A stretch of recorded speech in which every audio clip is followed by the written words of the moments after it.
বন্ধুরা, ভৌতিক রহস্য চ্যানেলে তোমাদের সবাইকে স্বাগত। আমি আজকে গল্পর দ্বিতীয় পার্টটা তোমাদের শোনাবো। তাহলে প্রথম পার্টটা আমি শুনিয়ে ফেলেছি আগেই। যারা যারা শোনোনি এখনও অবশ্যই শুনে নাও, নাহলে বুঝতে পারবে না। আমি এখন যে গল্পটা বলবো তাহলে বুঝতে পারবে না। আমি তো দ্বিতীয় পার্টটা বলবো। আর গল্পটির নাম ছিল বিভূতিভূষণ বন্দ্যোপাধ্যায়ের রচিত অনুসন্ধান। তাহলে চলো পরের পার্ট থেকে শুরু করব। আচ্ছা, গল্পটি আগের যে গল্পটা মানে প্রথম পার্টটা যে বলেছিলাম তোমাদের, প্রথম পার্টটা কি বলেছিলাম, যে এখানে নারায়ণবাবুর নারায়ণবাবুর মশগুল হয়ে গিয়েছেন অধ্যাপনায়, কিন্তু তিনি অঙ্ক ছেড়ে রবীন্দ্রনাথের কবিতা আবৃত্তি করছেন ক্লাসে। মাখন সুর ঢুকে জিজ্ঞাসা করলেন, আপনি না অঙ্কের মাস্টার? আমি শুনেছি আপনি ক্লাসের পড়া না করিয়ে ছেলেদের কাছে বাজে গল্প করে। এত পর্যন্তই আমাদের আগের গল্পটি, প্রথম পার্টটা এত পর্যন্তই আমাদের হয়েছিল। তারপর থেকে এবার আমি বলবো। তাহলে চলো শুরু করি। নারায়ণবাবু বললেন, কথাটা উঠল কি না, আবৃত্তি সর্বশাস্ত্রাণাং বোধাদপি গরীয়সী, বিশেষত কবিতার। তাই আবৃত্তির নিয়মটা ওদের, তা শেখাবার কোনো দরকার নেই। আপনি যে জন্য আছেন তাই করুন। আমি অনেক দিন থেকে এরকম শুনে আসছি, কিন্তু আজ সচক্ষে দেখলাম। একটু পরে চা করে এসে একটা স্লিপ দিয়ে গেল।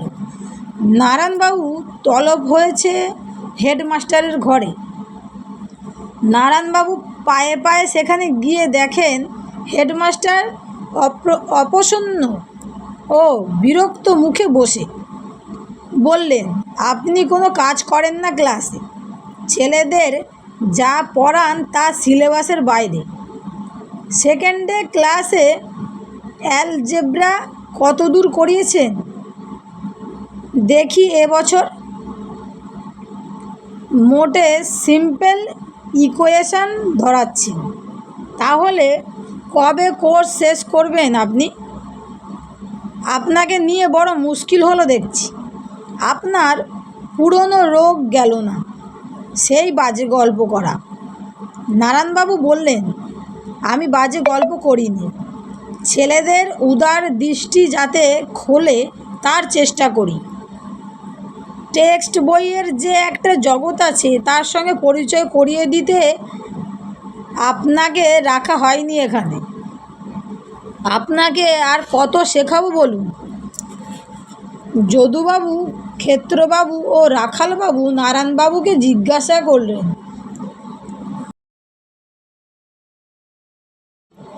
শিক্ষকদের বিশ্রামঘরে ব্যাপারটা কি হয়েছিল নারায়ণবাবু? সব শুনে যদুবাবু খুব লাফঝাঁপ দেন। আমি হলে অমন হেডমাস্টারকে দেখিয়ে দিতাম, দু কথা দিতাম শুনিয়ে আচ্ছা করে। সিলেবাস শেখাতে এসেছে। সিলেবাস? অন্তর্য কোথাকার! মুখের মতো জবাব দিয়ে দিতাম আজ। ক্ষেত্রবাবু বললেন, একটু আস্তে আস্তে। কিসের আস্তে? ভয় করি নাকি? এ শর্মা কাউকে থোড়াই কেয়ার করে, তা বলে দিচ্ছি।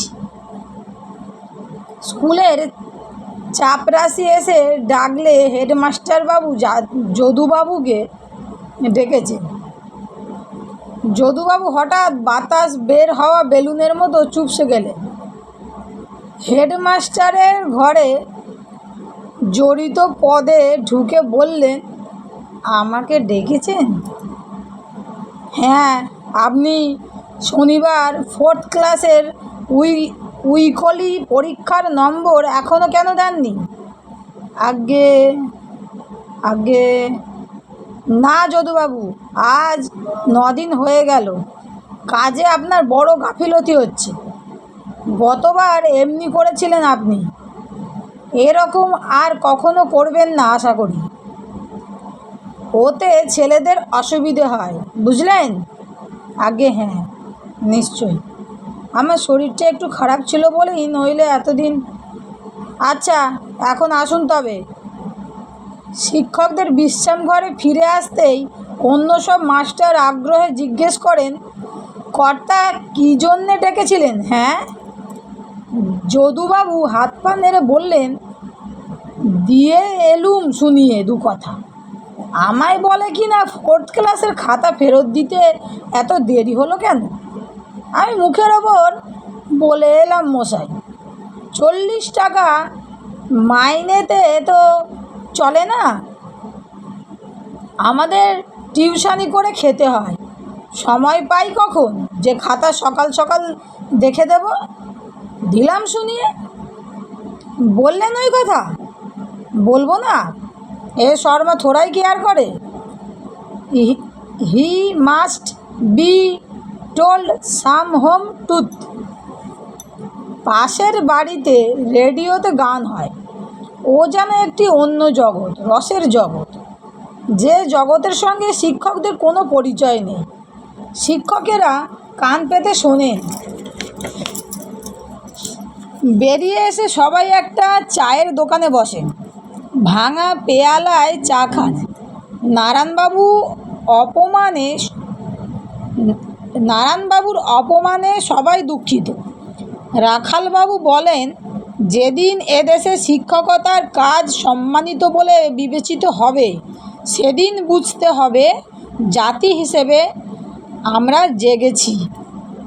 আজ আমাদের স্থান কোথায়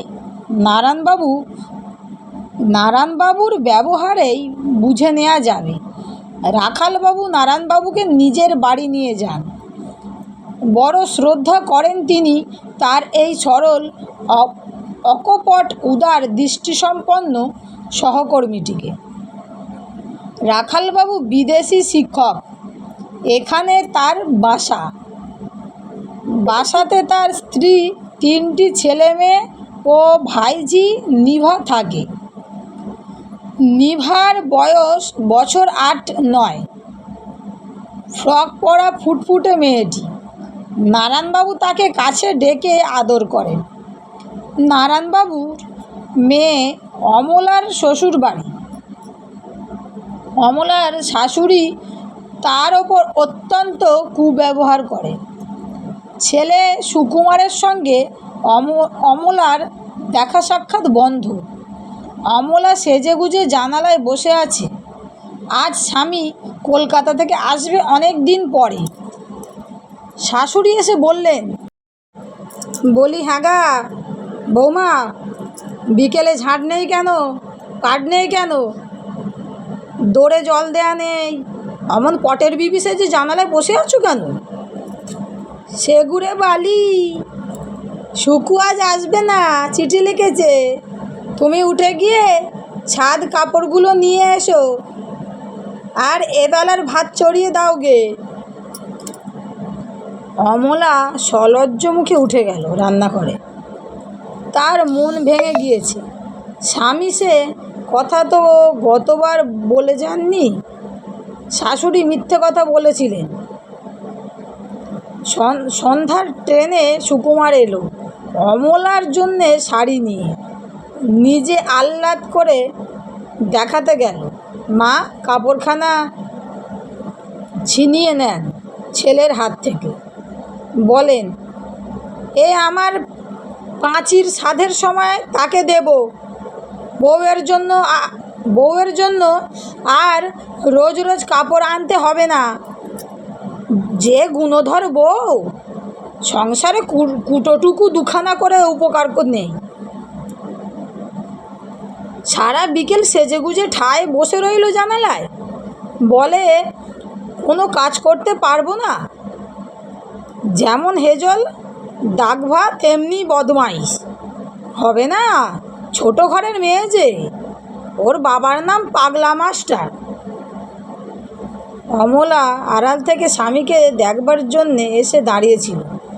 বাবার প্রতি অমন অপমানসূচক শব্দ প্রয়োগে সে আর স্থির থাকতে পারে না। সামনে এসে বললে, বাবার নামে অমন যা তা বলবেন না আপনি।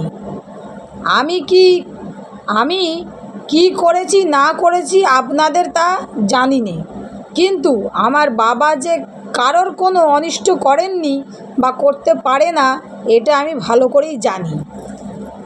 শাশুড়ি ঠাকরুন রণচণ্ডী মূর্তি ধারণ করলেন, ছেলেকে দিব্যি দিলেন সে যেন ও বউয়ের মুখদর্শন না করে। অনেক রাত্রি জেগে দু জানালায় বসে রইল। সেদিন নারায়ণবাবু আহার করতে বসে বললেন, এঁচোড় কোথা থেকে পেলে? অসময়ে এঁচোড়? মনোরমা বললেন, আমি জানি নে, ননীমাধব কোথা থেকে এনেছে। নারায়ণ মাস্টার বললেন, কোথা থেকে আনবে? এ নিশ্চয় অন্য কারোর গাছ থেকে চুরি করে এনেছে। আমাদের নিজেদের গাছ নেই, কেই বা দেবে অসময়ে? বলি, শোনো, চুরির জিনিস আমার পেটে সইবে না, আমার সংসারে কেউ খাবে না, ফেলে দাও সবটুকু। মনোরমা অনেক যত্ন করে দরিদ্র সংসারে অসময়ে এঁচোড় রেঁধেছিলেন। স্বামী খেতে ভালোবাসেন বলে তার অত আগ্রহ। এই আগ্রহের জিনিসটা নির্মমভাবে ফেলে দিতে তার চোখে জল এলো, কিন্তু কিছু বলতে পারলেন না মুখে। তিনি তার স্বামীকে খুব ভালোভাবেই চেনেন। অনুনয় বিনয়ে এক্ষেত্রে কোনো ফল হবে না। অভিমান করে চুপ করে রইলেন।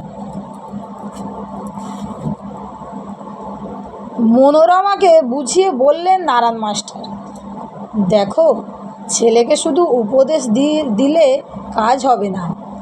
আপনি আচরি ধর্ম পরেরে শিখায়, আমরা পিতামাতা, এই আমাদের জীবনে মূল মন্ত্র হওয়া দরকার।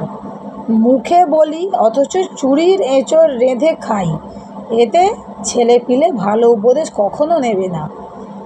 আমি জানি তোমার মনে কষ্ট হয়েছে, কিন্তু আমি যে পিতা, তুমি যে মা, আমরা যে শিক্ষক। নারায়ণ মাস্টারের ক্লাসে জানালা বন্ধ ছিল। তিনি ক্লাসে গিয়ে জানালা খুলে দিতে বললেন। ছেলেদের বললেন, মনের জানালা সব সময় এই রকম খুলে রাখতে হবে। দেখো তো কেমন নীল আকাশ, চোখে তৈরি করো। বাইরের সৌন্দর্য দেখতে জীবনে মস্ত আনন্দ পাবে। হেডমাস্টার বাইরে দাঁড়িয়ে শুনছিলেন। একটু পরে ডেকে পাঠালেন। কেন ডেকেছেন স্যার?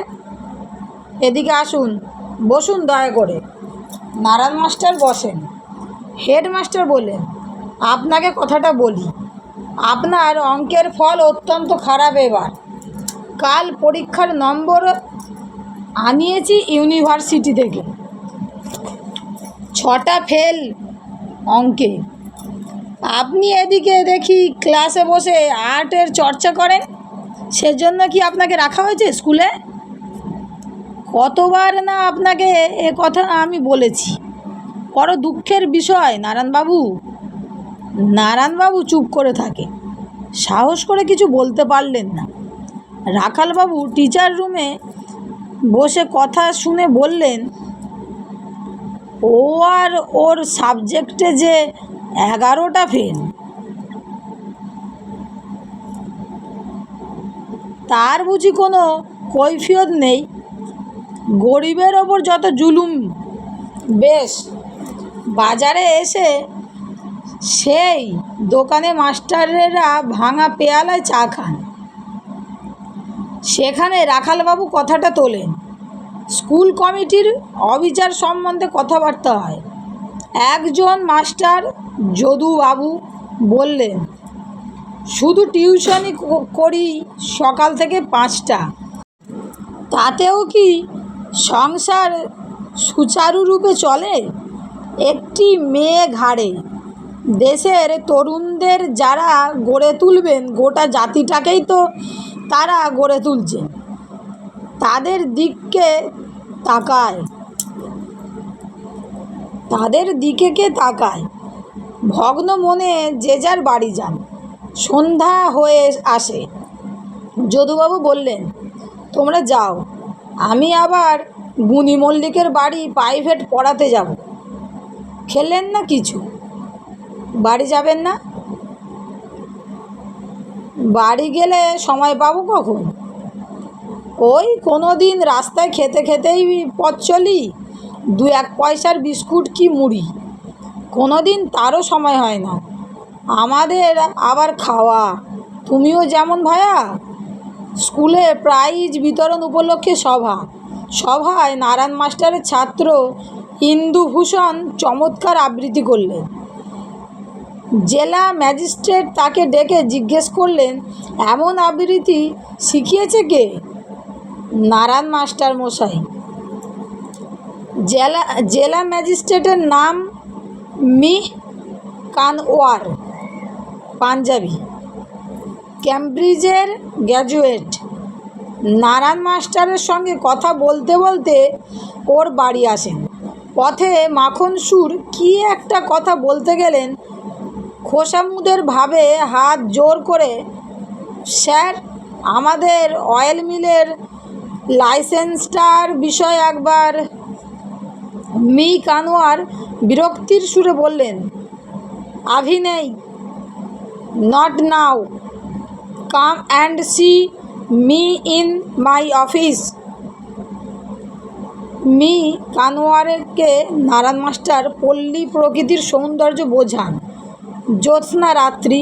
মি কানওয়ার বললেন, মি গাঙ্গুলি, আপনি একজন আইডিয়াল টিচার। আপনি আমাকে রুরাল বেঙ্গলের রূপটি চোখে আঙুল দিয়ে দেখালেন। আমি আপনাকে মনে রাখব। মনোরমা ভাঙা পেয়ালায় দুজনকে চা দেন। মাখন সুরের বাড়িতে ক্রিয়াকাণ্ড। সব মাস্টার ভূতের মতো খাটছেন। কেউ অভ্যর্থনা করছেন, কেউ রান্নার তদারক করছেন। নারায়ণ মাস্টারকে মাখনবাবু বলছেন চা দেয়া পরিদর্শন করতে। সার্কেল অফিসার মিস সুধীন বসুকে চা নিজের হাতে দিতে বললেন। নারায়ণবাবু চা দিতে গেলে তরুণ মি বসু উঠে চায়ের কাপ নিয়ে বললেন, স্যার, আপনি কেন? রাখুন রাখুন, আমায় চিনতে পারলেন? আমি সুধীন, আপনার ছাত্র। নারায়ণ মাস্টার বললেন, কোন বছর পাস করেছিলেন বাবু? এসো এসো, দীর্ঘজীবী হও। মনে তো হচ্ছে না। মানিকদের ব্যাচ। 1930 সালে ম্যাট্রিক পাস করি স্যার। আপনি আমার গুরু।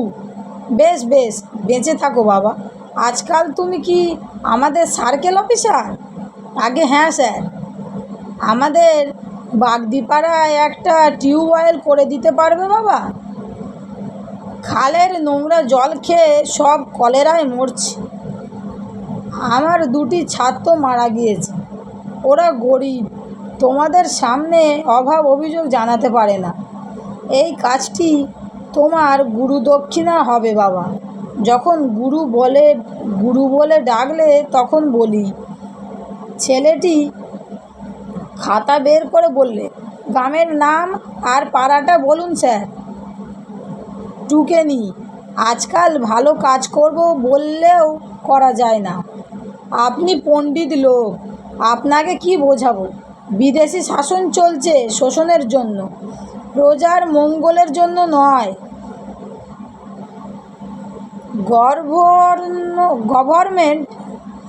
গভর্নমেন্টের কাজে ঢুকে সেটা আমার হাড়ে হাড়ে বুঝেছি।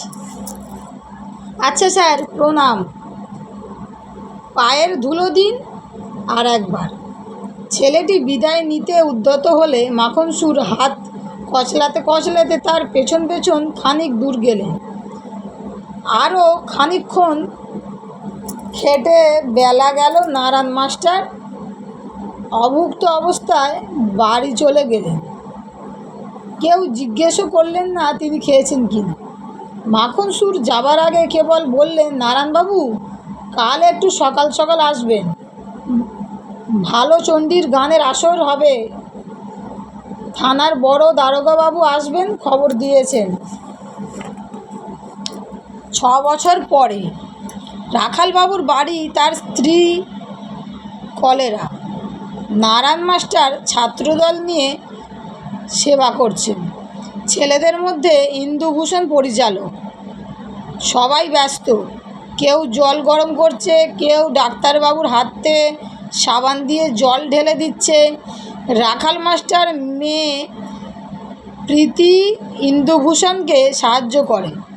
কৃতজ্ঞতায় প্রীতির তরুণ হৃদয় কানায় কানায় ভরা। রাখালবাবুর স্ত্রী রাতে মারা গেলেন। প্রীতিকে ইন্দু বোঝায়। এর আগেও ইন্দুর সঙ্গে প্রীতির দেখা হয়েছে 2-1 বার। নারায়ণ মাস্টার রাখালবাবুর বাসায় খবরের কাগজ আনতে পাঠাতেন। প্রীতি কাগজখানা ইন্দুভূষণের হাতে দিত। কৃতজ্ঞতা প্রেমে পরিণত হলো ক্রমশ। মাতৃবিয়োগের পর শোকাচ্ছন্ন দিনগুলিতে ইন্দুভূষণ সান্ত্বনা দিত ওকে। রাখাল মাস্টার বাড়ি থাকতেন না। দুজনের প্রেম গড়ে উঠল। ইন্দুভূষণ ম্যাট্রিক পাস করে তখন কলেজের ছাত্র, কিন্তু নারায়ণবাবুর বাড়িতে এসে নিয়মিত আসে। মনোরমা বয়স ও দারিদ্র্যের ভারে ক্লান্ত হয়ে পড়েছেন। ছেলে অবাধ্য, লেখাপড়া করলে না, 2 বার ম্যাট্রিক ফেল করেছে। মাকে এসে বলছে, মা, একটা কলের গান কিনবো, টাকা দাও। মা বললেন, কী করে বলিস এসব কথা ননি? ওর বয়স হয়েছে, সংসারের জন্য ওর এখন চিন্তা এসে পড়েছে। আগে তো গায়ে আঁচড় লাগাতে দিতাম না, এখন ভালো করে 1 বাটি দুধ খেতে দিতে পারি না। তোকে কলের গান কেনবার টাকা কোথা থেকে দেব? ছেলে মার সঙ্গে ঝগড়া করে, সমানে উত্তর করে। অবশেষে বাবার পায়ের শব্দ পেয়ে খিড়কির দোর দিয়ে বেরিয়ে চলে যায়। নারায়ণ মাস্টার ঢুকে স্ত্রীকে চোখ মুছতে দেখে বললেন, কি হলো, চোখে কি? তিনি তো সংসারের কিছু খবর রাখেন না। স্ত্রী বললেন, চোখে কি হয়েছে, সব সময় জল পড়ছে। ওর মেয়ে আবার চিঠি দিয়েছে। মনোরমা বলেন সে কথা স্বামীকে। ওকে একবার দেখে এসো না গো। ওদিকে তো যাও। নারায়ণ মাস্টারের মনটা কেমন করে ওঠে। পাশের গ্রামে যাবার সময় ওর শ্বশুর বাড়ির সামনে দিয়ে যান। মেয়ে জানালায় দাঁড়িয়ে আছে। জামাইয়ের সঙ্গে দেখা। জামাই বলে, আসুন বাড়িতে। নারায়ণবাবু বলেন, সময় নেই, যাব না, অমলাকে বুঝিও। বাড়ি এলে মনোরমা বলেন, হ্যাঁ গো, তুমি গিয়েছিলে? নারায়ণবাবু বলেন, হ্যাঁ, খুব যত্ন করলে। অমলার শাশুড়ি নিজে এসে কত কথা বললে, জল খাওয়ালে। প্রীতি ও ইন্দুভূষণের শেষ দেখা। প্রীতির বিয়ে অন্য স্থানে স্থির হয়েছে। প্রীতির অভিভাবকদের হাত থেকে এতে সম্পূর্ণ। বেচারি প্রীতি নিরুপায়। সে শুধু জানাতে এসেছে গোপনে ইন্দুভূষণকে। বাড়ির পিছনে এক জামতলায় দুজনে এসে দাঁড়িয়েছে। প্রীতি বললে, আমি কি করব ইন্দুদা, আমি কি করতে পারি? আমি তোমার সঙ্গে পালাতে পারি, কিন্তু বাবা তাতে মরে যাবেন, তা করতে পারবো না।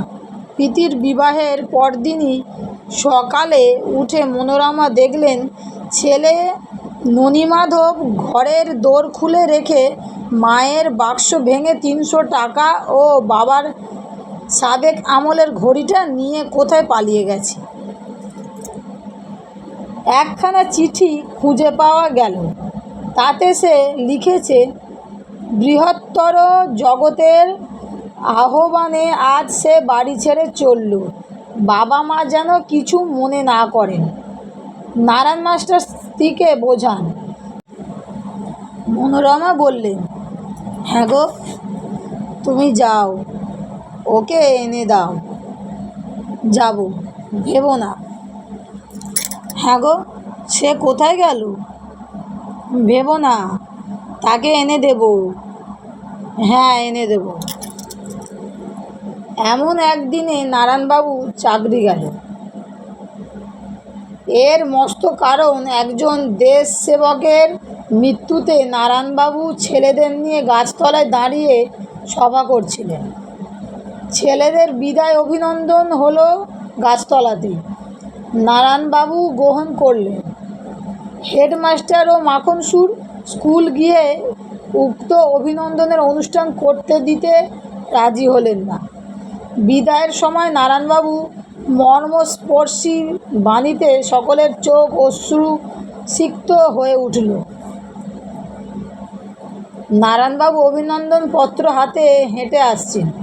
মাখনসুর পাশ দিয়ে ফিটন গাড়ি হাঁকিয়ে চলে গেলেন। গ্রামের ইউনিয়ন বোর্ডের সভা। মাখনসুর এলে সবাই দাঁড়িয়ে উঠল। অথচ নারায়ণবাবু যে বেঞ্চিতে বসে সেই বেঞ্চিতে বসে সাধারণ লোক বিড়ি খাচ্ছে। পেছনের বেঞ্চিতে বসে আছেন নারায়ণবাবু, জায়গা না পেয়ে। মাখনসুরের বক্তৃতা শুনছেন। মাখনসুর ডিস্ট্রিক্ট বোর্ডের মেম্বার হবেন, জনসাধারণের ভোট চান। বক্তৃতায় তিনি বলছেন, তিনি আজ অনেক দিন ধরে দেশের সেবক ও ভৃত্য, তা সকলেই জানেন। স্কুল ও সরকারি দাতব্য চিকিৎসালয় নিয়ে তিনি কীরকম প্রাণপাত পরিশ্রম করছেন, তাও যে সার্থক হয়েছে, এতেই তিনি ধন্য। অন্য কোনো প্রতিদান তিনি চান না, কেবল দেশবাসীর কৃতজ্ঞতা ছাড়া। ইত্যাদি। খুব চটাচট হাততালি পড়ছে। বাইরে এসে নারায়ণবাবু বিড়ি টানতে টানতে অন্যমনস্কভাবে পথ চললেন। লোকের কাছে বললেন, চমৎকার লোক মাখনবাবু, কেমন চমৎকার বক্তৃতা দিলেন। দেশের মধ্যে অমন লোক আর নেই, বড় ভদ্রলোক। এক জায়গায় বসে ছেলের কথা ভাবেন, পরের ছেলে মানুষ করছেন, অথচ নিজের ছেলে কিছুতেই করতে পারলেন না। চোখের সামনে ছবি ভেসে উঠল। ছেলেটা হয়তো পথে ভিক্ষে করছে, হয়তো অনাহারে কষ্ট পাচ্ছে। চোখের জল মুছলেন চাদরে খুঁটে। মনোরমা বৈকালে অন্যমনস্কভাবে একলা বসে বাড়িতে। স্ত্রীর চেহারা দেখে নারায়ণবাবুর বুকের ভেতরটা মোচড় দিয়ে উঠল। পতিব্রতা স্ত্রীর বাইরে কিছু প্রকাশ করে না, কিন্তু ভেতরে ভেতরে তার সমস্ত অন্তর পুড়ে উঠেছে আজ নিরুদ্দিষ্ট পুত্রের জন্য। পেছন থেকে নারায়ণবাবু স্ত্রীর শোকাচ্ছন্ন বিষাদ মলিন মূর্তি দেখেন। তাকে আসতে দেখে মনোরমা ধর্মর করে উঠে বললেন, ও মা, কখন এলে তুমি? আমি টের পাইনি, এই তো এলাম। লেবুর আচার করবে বলে লেবুর সন্ধানে গিয়েছিলাম। সত্যি তাই নাকি? পেলে? মনোরমা কৃত্রিম উৎসাহের সঙ্গে বললেন, দাঁড়াও, তোমার মুখ শুকিয়ে গিয়েছে, দুটো মুড়ি মেখে দিই। নারায়ণ মাস্টার বললেন, বসো বসো, একটু গল্প করো। খেটে খেটেই তো গেল। মিনতি ভরা সুরে মনোরমা বললেন, হ্যাঁ গা, ননির কোনো সন্ধান পেলে? ইন্দুভূষণ একটা ঘাটে একদিন বসে আছে। সেখানে বিখ্যাত সিনেমা অভিনেত্রী সুরমার সঙ্গে তার আলাপ হয়। সুরমা ও তার দলবল পল্লীগ্রামের দৃশ্য তুলতে এসেছিল, ওর সাহায্য চাইলে। সেই সূত্রে সুরমার সঙ্গে আলাপ। সুরমা ওকে কলকাতায় গিয়ে দেখা করতে বললে বারবার। আসবেন তো? ঠিক বলুন। বালিগঞ্জের একটা ঠিকানা দিলে। সেখানে ইন্দুভূষণ দেখা করতে গেল এবং প্রথম পদার্পণের দিনই সুরমার জালে আবদ্ধ হলো। সুরমা সুন্দরী সুগায়িকা, ইন্দুভূষণ তরুণ ও সুদর্শন। দুজনই দুজনের প্রতি আকৃষ্ট হলো। সুরমা বারবার আসতে বললে ওকে জানালায় দাঁড়িয়ে রইল। বাড়ি এসে ইন্দুভূষণ মনমরা হয়ে রইল। সুরমার চিঠি এলো, একবার অতি শীঘ্র যেতে বলেছে। সে গেল আবার। সুরমা ওকে খুব আদর আপ্যায়ন করলে, নিজের হাতে তৈরি সন্দেশ খাওয়ায়, গান শোনায়। শেষে সুরমা বলে, অনেক রাত হয়েছে, কোথায় যাবে আজ? এখানেই থাকুন, কোনো অসুবিধে হবে না। দুজনে সারা রাত গল্প করি আসুন। সত্যি কথা বলতে কি আপনাকে বড় ভালো লাগে? ইন্দুভূষণ রইল না। সুরমা বারবার বলে দিলে, সামনের শনিবার আমার জন্মদিন, নেমন্তন্ন রইল আপনার, কথা দিন আসবেন। গেল ইন্দুভূষণ জন্মদিনের উৎসবে।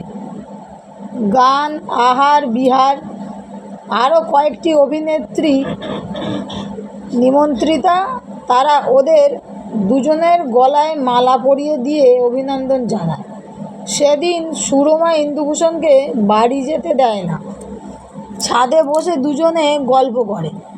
সুরমা ও ইন্দুভূষণ মোটরে যায়, নারায়ণ মাস্টার পথ দিয়ে যায়। তিনি কলকাতায় এসেছিলেন ছেলের সন্ধানে। মনোরমা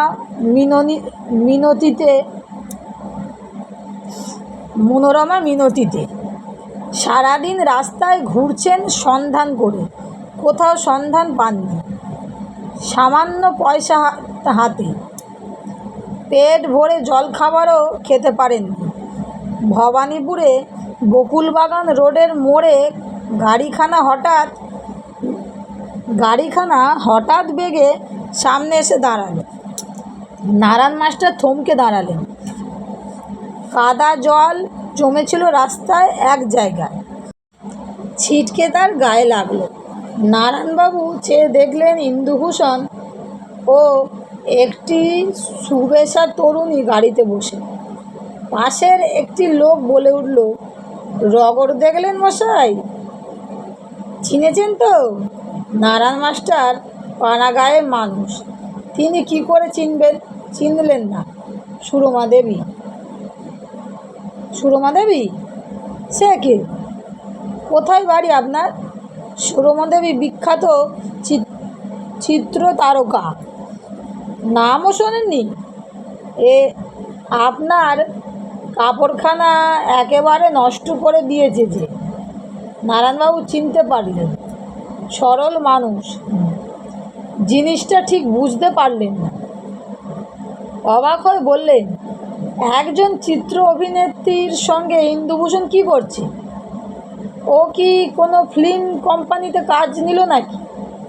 কিন্তু তার ছাত্র, অমন যত্নে গড়ে তোলা ছাত্র শেষে একটি অভিনেত্রীর সঙ্গে বেড়াবে এভাবে? ইন্দুভূষণ চিনতে পেরেছিল নারায়ণ মাস্টারকে। সে চমকে উঠে তারপর থেকে অন্যমনস্ক হয়ে গেল। সুরমা বললেন, আচ্ছা, হাজরার মোড়ে সেই যে এক পাড়াগাঁয়ের বুড়ো লোক আমাদের মোটরের সামনে পড়ল, ওমা, কি কাদাই লেগে গেল ওর গায়ে! ভাবলেও হাসি পায়। ব্রেক কষেছিল সময়ে, তাই খুব বাঁচা বেঁচে গিয়েছে। তারপর থেকেই তুমি অমন অন্যমনস্ক হয়ে গেলে কেন? আর ভালো করে কথা কইছ না। চেনো নাকি ও বুড়োকে? ইন্দুভূষণ চুপ করে থেকে বললে, আচ্ছা, তোমার আবার যত বাজে কথা। আমি তোমার সঙ্গে এখন আর যাব না সুরমা। কেন? বন্ধুরা, গল্পটা এখানে শেষ নয়। গল্পর তৃতীয় পার্টটা খুব শীঘ্রই আমি নিয়ে আসব। আর গল্পটা কেমন লাগলো অবশ্যই এই কমেন্টে জানাবে। বন্ধুরা, গল্পটি ভালো লাগলে বন্ধুদের সঙ্গে শেয়ার করো, আর আমার চ্যানেলটিকে সাবস্ক্রাইব করে লাইক করে দিও। আর পরের তৃতীয় পার্টটা শোনার জন্য অবশ্যই তোমরা ফলো করে রেখো। আমি খুব শীঘ্রই নিয়ে আসছি তৃতীয় পার্টটা। আজকের মতো বিদায়।